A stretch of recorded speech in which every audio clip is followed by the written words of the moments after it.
Phacosurgery in a hard, brown or intumescent cataract is challenging and can lead to many complications. The proper management of a hard cataract starts right from the OPD consultation. Firstly, as most of these patients are down to severe diminution of vision, perception of light in all the four quadrants should be checked, along with a good examination of the fellow eye to pick up any retinal pathology which could affect both the eyes. As there is no view of the retina in most of these cases, always get a B-scan done to get a gross idea about the retinal integrity. It is of utmost importance to check the corneal endothelium and pick up guttae if any. A specular microscopy helps to study the endothelial cell morphology and cell count, which could help plan the surgery accordingly. Always opt for immersion, as the readings of the axial length would be more accurate as opposed to optical or contact biometry. Anterior segment OCT, if at disposable, could help in assessing the lens thickness, posterior capsular defects if any, and also measuring the anterior chamber depth in dense intumescent cataracts. Preoperatively, patient could be given anti-glaucoma medications to keep the IOP under check. A peribulbar block is a must, especially in inexperienced hands. Staining with trypan blue dye provides for better visualization, allowing the surgeon to perform the capsular excess with greater safety and much more confidence. Phacoemulsification of dense nucleus requires longer phaco times and higher energy levels. An endothelial protective dispersive OVD is desirable in these cases to protect the endothelium. A soft shell technique could be used in denser cataracts, wherein a cohesive OVD is injected underneath the dispersive agent, which also aids the capsular excess. It's a surgeon's nightmare and not a very uncommon sight in intumescent cataracts. It happens while initiating the excess, which then jeopardizes the whole surgery. A proper gentle management could avoid such an event from happening. It is important to debulk the anterior capsule with a straight 26G needle and aspirate the fluid out, thus reducing the intralenticular pressure and easing the excess formation.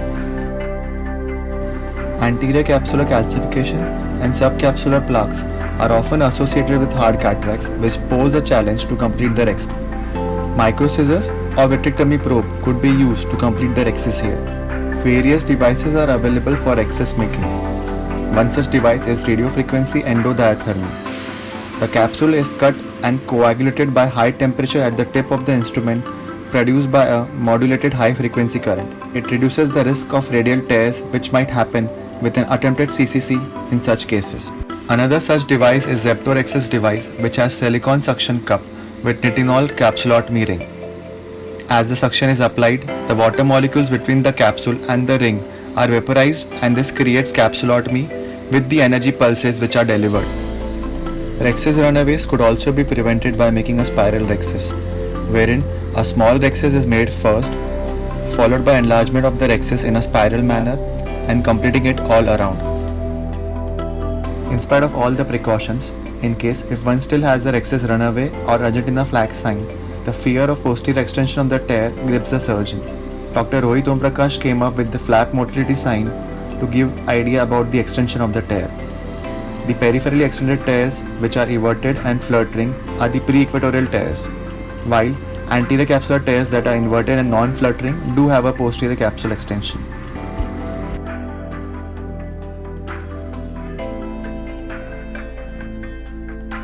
Capsular blocks should be avoided during hydrodissection by gently tapping the nucleus after each maneuver, as posterior capsule in hard cataracts is often fragile and can be broken easily with increased posterior pressure.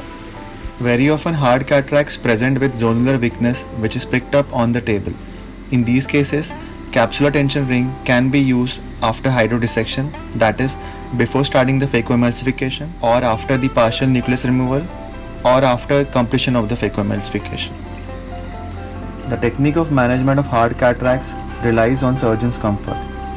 Divide and conquer technique offers a reliable method as 4 quadrants are created, but the effective phaco time increases, which in turn could lead to corneal edema post-operatively. Large nucleus occupies more space in the capsular bag, which causes difficulty to impale the nucleus. So, central debulking or sculpting could be done to ease the impaling of the nucleus and get a good purchase with a complete chop. Other preferred technique if one has appropriate technology and burst mode settings is to obtain good hold on the tough nucleus and break it into smaller pieces along the natural crack lines. It occurs due to increased temperature of the phaco tip and inadequate cooling by the fluid circulating between the tip and the sleeve.